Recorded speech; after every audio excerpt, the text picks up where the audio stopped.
하나님의 귀한 말씀 보겠습니다. 욥기 38장입니다.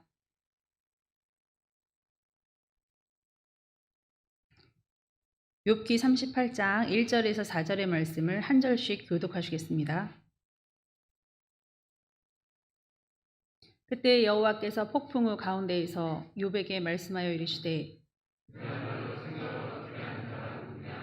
너는 대장부처럼 허리를 묶고 내가 내게 묻는 것을 대답할지니라.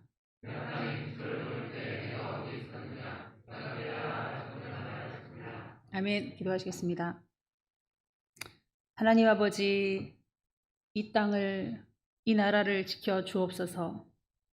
정말 아버지, 모든 이견들이 충돌되고 대립되고 가정에서조차 원수처럼 여기는 정치, 이념, 아버지, 대립의 칼날이 너무 예리합니다.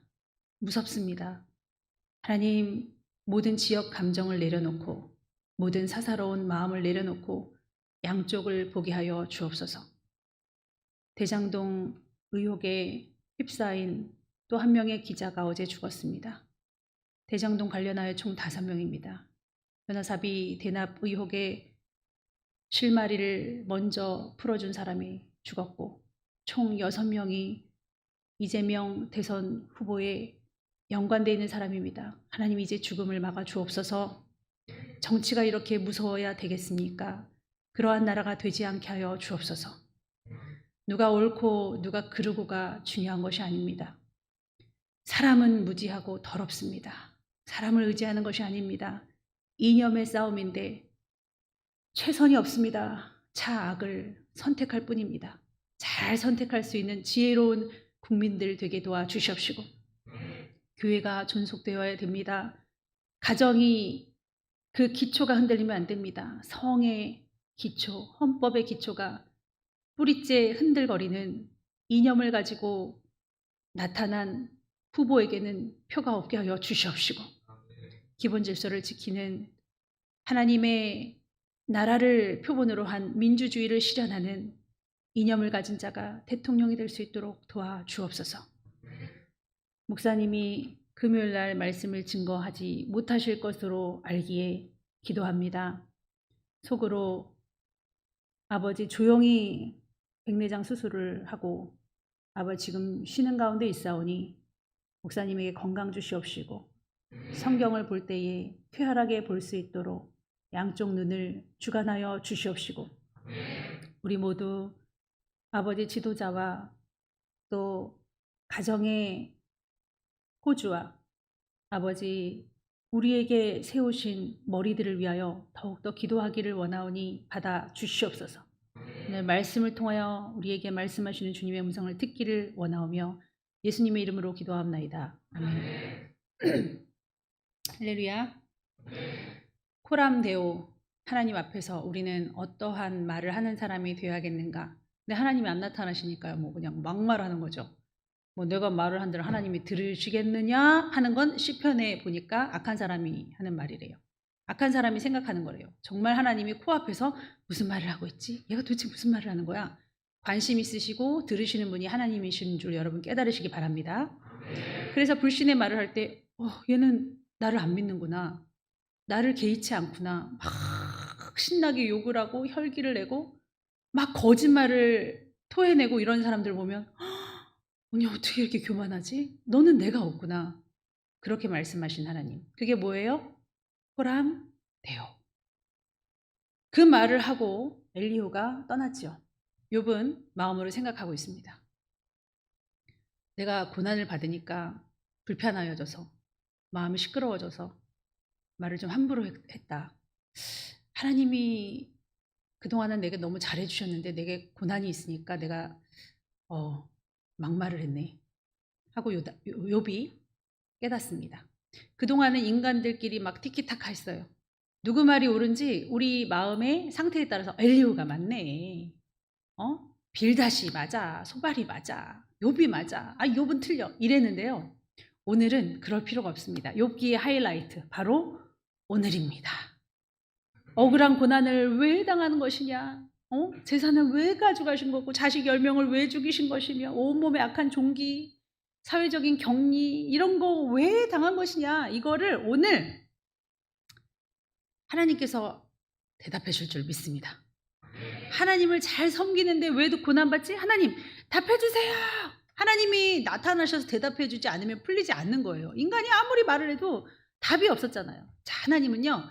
38장부터 41장까지 두 차례에 걸쳐서 말씀하십니다. 그래서 욥기의 저자가 가장 공들인 부분이 바로 이 38장부터 쫙입니다. 자, 하나님의 즉답을 욥도 지금 귀를 기울이지만 우리 성도들도 귀를 기울이고 있어요. 모든 독자들이 짠 하고 이제 판도라의 상자가 열리는구나. 수수께끼가 풀리나 하고서 딱 보고 있습니다. 자, 전에는 사탄하고 이렇게 말씀을 하셨죠. 내기를 하기 위해서 하나님께서 간접적으로 말씀하셨는데 오늘은 짠 하고 나타나서 욥한테 바다다다다 얘기하실 겁니다. 자, 이제는 새 친구도 사라졌습니다. 엘리오도 사라졌습니다. 사탄도 종족을 감췄습니다. 그래서 키에르 케고르라는 철학자가 이런 말을 하더라고요. 이 욥기서의 말씀을 보고 하나님 앞에 선 단독자, 이 고독한 단독자가 되어서 하나님 앞에 서 있습니다. 자, 이제 저도 기도할 때 하나님, 장로님이 하나님 앞에 단독으로 서 있습니다. 김상부 장로, 김보라 장로 막 이러면서 기도를 했어요. 저들이 어떤 모습으로, 어떤 순환꼴로, 그게 아니라 이제 어떤 모습으로 하나님께 대답을 할까? 어떤 모습으로 들을까? 자, 신기하게도 하나님은 욥의 부조리한 그 애매한 고난에 대해서 말씀을 안 하세요. 한마디도. 그럼 뭐를 말씀하시냐? 뭐라고 말씀하시냐면 내가 우주의 기초를 세울 때 너는 어디 있었니? 부재 없었구나. 그래, 그러면 우주의 신비를 아니? 물의 흐름을 알아? 해달 별 그 움직임 그걸 알아? 계산을 알아? 이 도량 센치가 1cm, 2cm 그걸 누가 정했니? 막 이런 거 말해. 그래. 무지하구나. 무지하구나. 그러면 우주 만물을 나처럼 한번 매일매일 짝깍짝깍 하나도 변치 않고 한번 다스려 볼래? 내 자리에 앉아서 무능하구나. 무지, 부재, 무능한 너요. 네가 누구냐? 이러셔. 갑자기. 이거 어떡합니까? 우리는 5명도 6명도 그 조직도 잘 관리하지 못하는 사람들입니다. 10명, 20명, 50명만 돼도요 난리가 나요. 우리 가정 하나 잘 관리하지 못하는 나예요. 여러분 자신을 생각해 보세요. 그 하나님한테 들으려고 이 판도라의 상자가 열려 듣자 하고 즉답을 기다리고 있는데 하나님이 물어보세요. 너 누구야? 너 누구냐고 말씀하세요. 낯설은 하나님. 오늘인가 뭔가가 얘기할 것 같았는데 김상모 넌 누구냐고. 내가 땅에 기초를 놓았을 때 너 어디 있었어? 없었어? 부재였구나. 내가 우주 만물을 다스릴 때 그 질서를 아냐? 무능하구나. 네가 내 자리에 앉아서 하루라도 네가 다스려봐. 무지하고 무능하네. 넌 누구야? 하고 말할 때. 그 말씀 어디 있습니까? 어디 있어요? 너는 누구냐? 2절입니다. 함께 읽겠습니다. 무지한 말로 생각을 어둡게 하는 자 누구냐? 갑자기 욥한테 무지한 말로 너 그렇게 말하는데 너 누구야? 그동안은 욥이 집요하게 하나님 왜 내가 애매하게 고난을 받아요? 나타나 보세요. 그냥 말이라도 하시면 제가 속이 시원하잖아요. 묻고 도전하고 종지먹 날리고 하나님 말을 해주세요. 말을 못하세요. 근데 지금은 하나님이 예리한 송곳처럼 막 콕콕콕콕콕 찌르면서 막 꼼짝 못하게 하십니다. 여러분 뭘 말하는 겁니까? 우주 만물 온 세상을 창조하신 창조주 앞에 어떠한 자세로 서 있어야겠느냐? 하나님이 없을 때, 보이지 않을 때, 보일 때 똑같습니다. 왜냐하면 보이지 않는다고 안기시는 게 아니기 때문에. 우리가 공기가 안 보인다고 안 보이는 거는 믿을 필요 없어. 그래요? 공기가 없으면 죽죠. 사랑? 안 보이는데 엄마가 날 사랑한다고? 수치상을 몇 개 사랑하는데요. 그게 말이 안 되죠. 사실상은 안 보이는 것이 얼마나 능력 있는지 모릅니다. 하나님이 안 보일 때는 코람데오 하지도 않았는데 하나님이 볼 때에도 하나님이 이렇게 말씀하세요. 근본적인 자세, 그거부터 난 그거에 관심이 있다. 네가 어떤 말을 하는지, 네가 인간 중심, 자기 중심, 극단적인 자기 의에 빠지고 안 빠지고 이런 것들 난 여기에 관심 있어. 뭐 그런 거 물어보지 마라. 너 왜 무지한 말로 생각을 어둡게 하느냐? 너 누군데? 하면서 3절에 너는 대장부처럼 허리를 딱 묶고 내가 내게 묻는 것을 대답하라.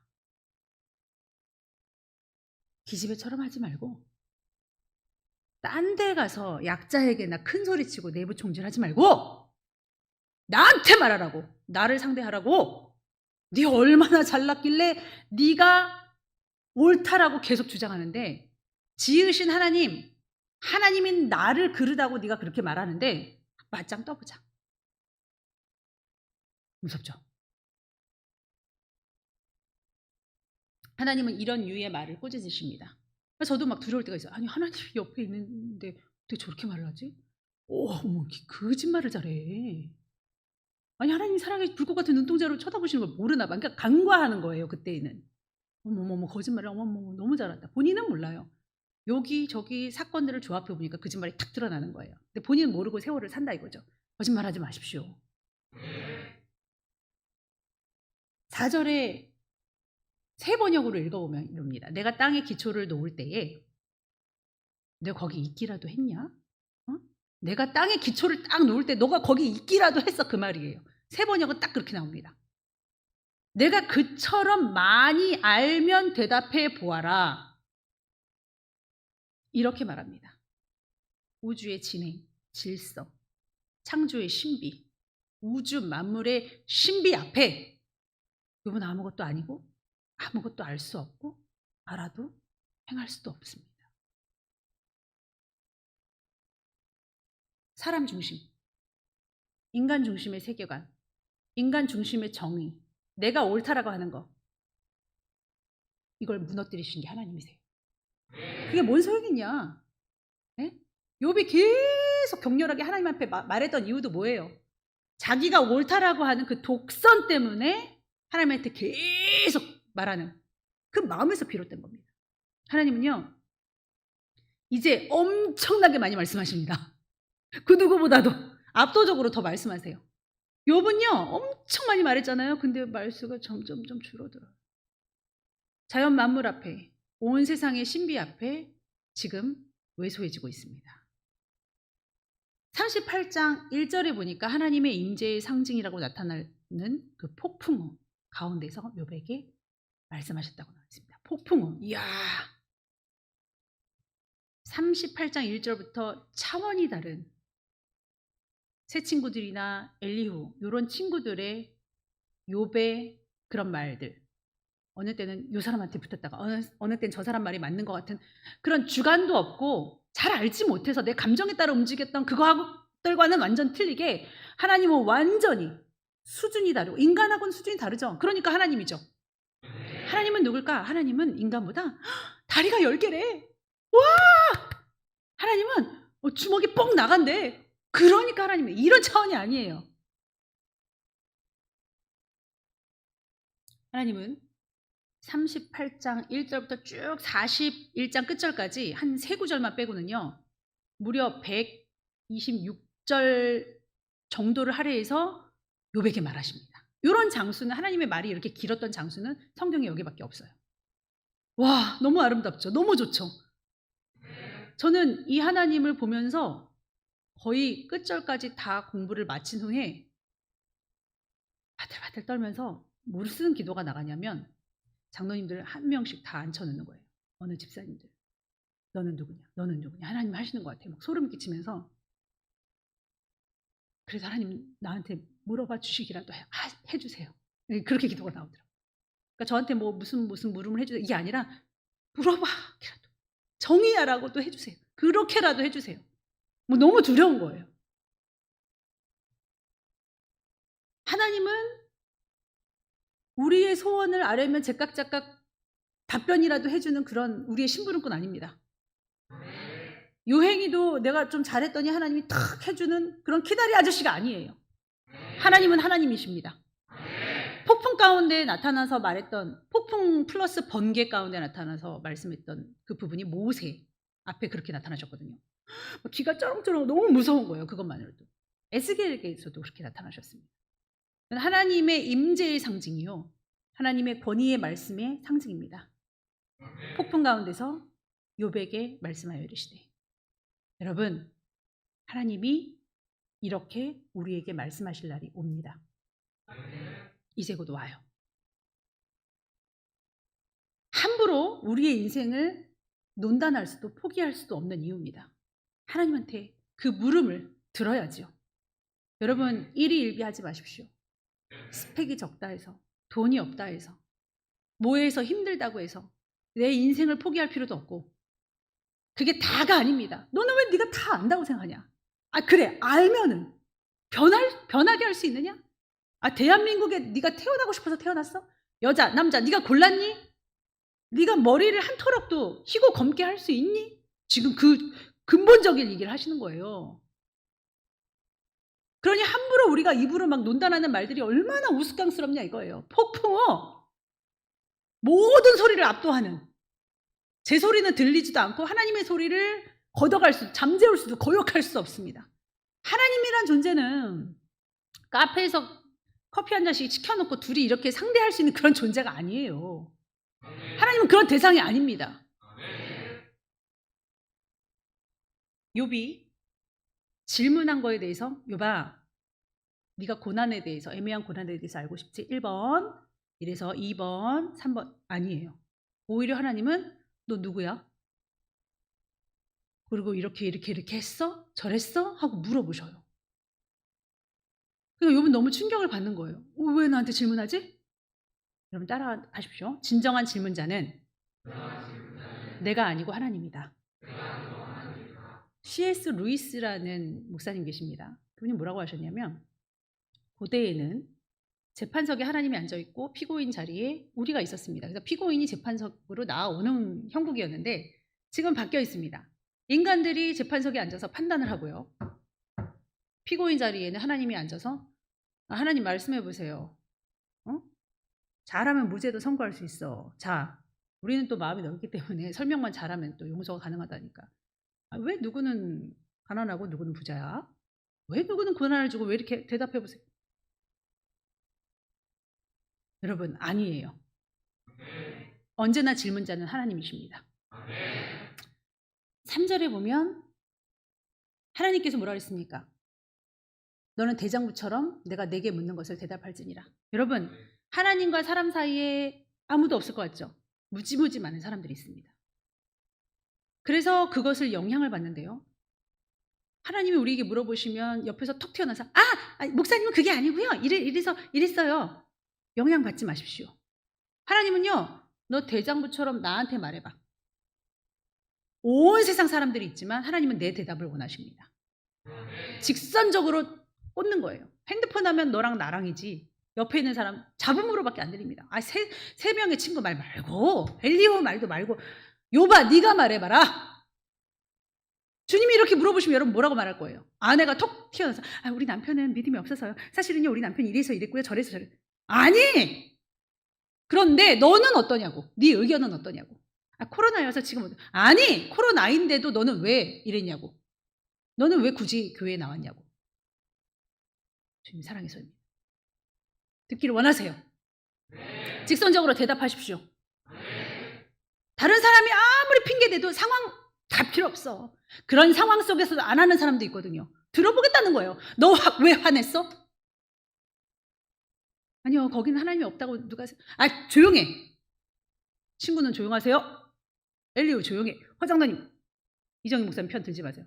이정희 목사 왜 화냈어? 그게 하나님은 나에게 대장부처럼 말하기를 원하십니다. 용기를 가지고 대답하십시오. 그게 대장부처럼 말하라는 거예요. 여러분, 하나님이 먼저입니까? 내가 먼저입니까?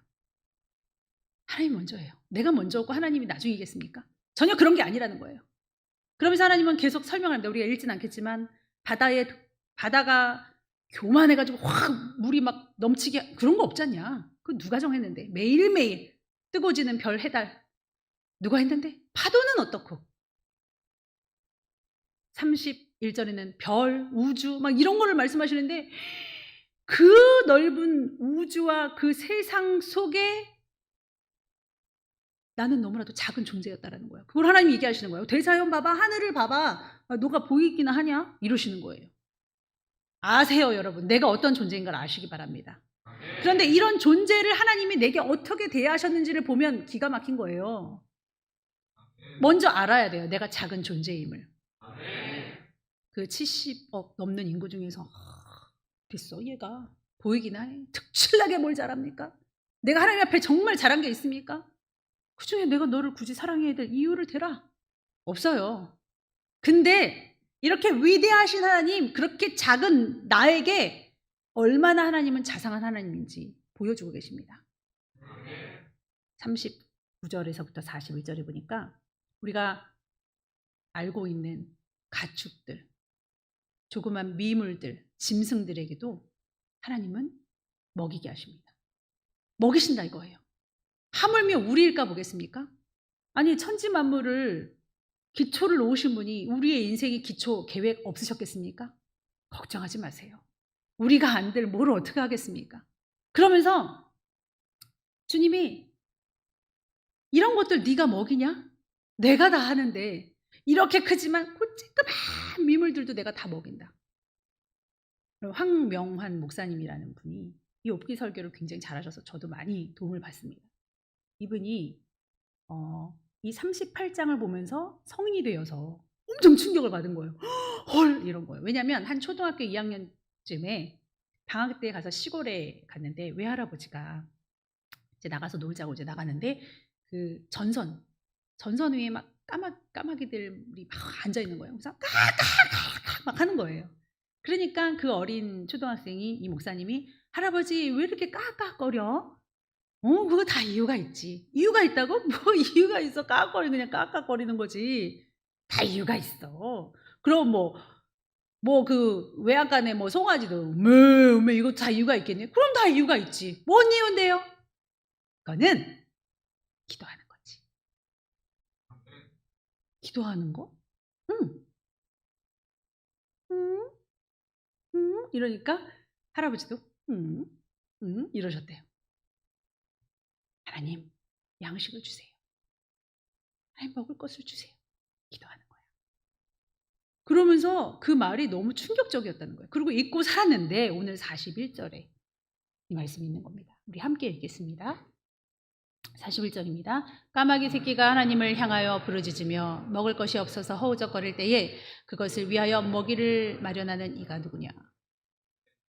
와, 우리 할아버지 말씀이 굉장히 성경에 근거해서 말씀하셨구나. 이런 것들이 자녀에게 깊은 감동을 주고요. 굉장히 미시적인 시각을 넓힐 수가 있습니다. 나밖에 몰라요. 그 까마귀요, 돌 던져서 막 죽이고 싶을걸요? 나 어제 죽였다 막 이러는 세대입니다. 이스라엘의 평화를 위해서 기도하라. 기도만 하면요, 마지막 때로 마음이 자꾸 끌려가고 하나님의 계획에 관심이 있어지고요. 그냥 한시적인 나의 삶만 복닥복닥 우리는 막 교만, 막 이런 것만 생각하잖아요. 막 내가 화내는 요거 하나 이게 무슨 유거자예요. 이게 무슨 마지막 때를 준비하는 자예요. 이런 사람을 누가 부르시겠어요. 하나님의 나라,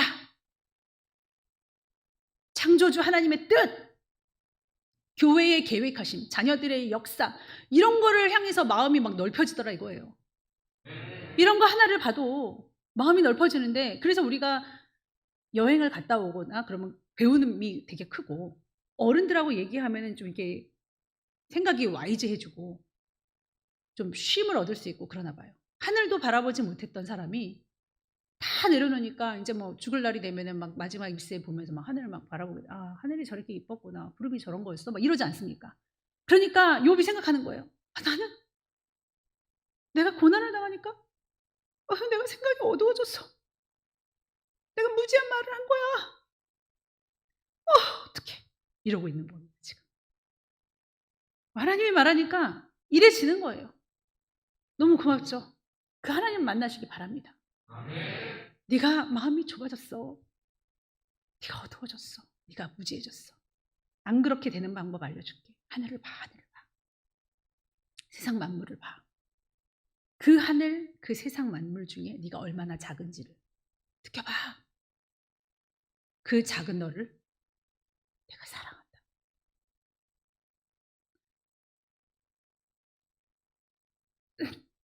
우리는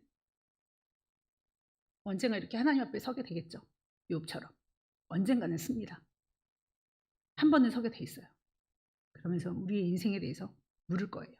그 묻는 존재는 하나님이시지 우리가 아니에요. 하나님 그 왜 해 만들었어요? 그 왜 누굴 가난하게 그거 알면 뭐 할래? 알아서 뭐 할 겁니까? 그때 되면 다 알려주실 거예요. 하나님이 물어보십니다. 조목조목. 감기를 왜 만들었냐고? 너 감기 걸렸잖아. 너 고통당했잖아. 그때 너 어떻게 생각했어야 되니? 내가 너의 주관자인데 네가 그렇게 코너로 몰렸을 때 너 어떻게 했어야 되니? 나한테 묻지 말고 네가 대답해봐. 그 대답할 것을 생각하고 사십시오.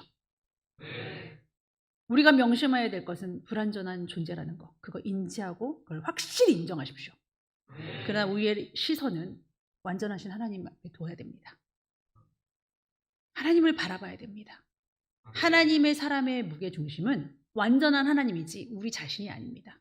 우리 자신을 볼 때 내 의의를 바라게 되고 자기 변명, 자기 말에 의거해서 살게 될 수밖에 없기 때문입니다. 하나님을 바라보시는 여러분 되시기를 축원합니다. 기도하겠습니다. 하나님, 어느 통치를 잘하는 왕이 신하들에게 둘러싸여 칭찬을 받고 있습니다. 와, 온 백성이 당신을 칭송하며 자연 만물도 다 당신에게 순응하나이다. 그때 그 임금이 그래? 하고 의자를 하나 갖다 놓고 바다 앞에 앉아서 파도여 순종하라 잠잠하라. 그런데 파도는 더 일렁였습니다. 그때 신하들은 어쩔 줄을 몰라 어안이 벙벙하고 있는데 그때 임금이 말했습니다. 내가 모든 것을 주관할 수 있다고, 통치를 잘한다고, 내 권세는 소수에게만 미칠 뿐이다. 아니 이것도 저들의 이익에 따라 언제 바뀔지 모르지. 하나님, 우리의 마음도 이렇게 정확하게 보는 눈을 가지고 창조하신 하나님을 잊지 말아서 내 권세에 취하고 내 힘에 취하고 내 교만에 취하면 안 되겠습니다. 깨닫게 하여 주시옵소서. 교회는 왜 이런 것만 가르치느냐고 하는데 교회는 이런 거 가르치면 됩니다. 어디 세상 거에 심취해서 세상 지식에만 살다가 교회는 왜 죄를 말하느냐고 무지한 말로 이치를 얻게 하는 자가 되지 말게 하여 주옵소서. 교회는 하늘을 바라보고 자연 만물을 바라보게 하는 곳입니다. 하나님을 보게 하는 것입니다. 이러한 지식도 알아야 되지 않겠습니까? 핸드폰만 보는 불쌍한 영혼 되지 않게 하여 주옵소서. 어떠한 것에 중독되어 하나님을 가로막는 자 되지 않게 하여 주옵소서. 적선이나 하듯이 예배드린다고 아버지 마음 평안한 것이 아니라 당연히 하나님을 알아야 되는 것이 우리의 본분임을 깨닫게 하여 주옵소서. 예수님의 이름으로 기도합나이다.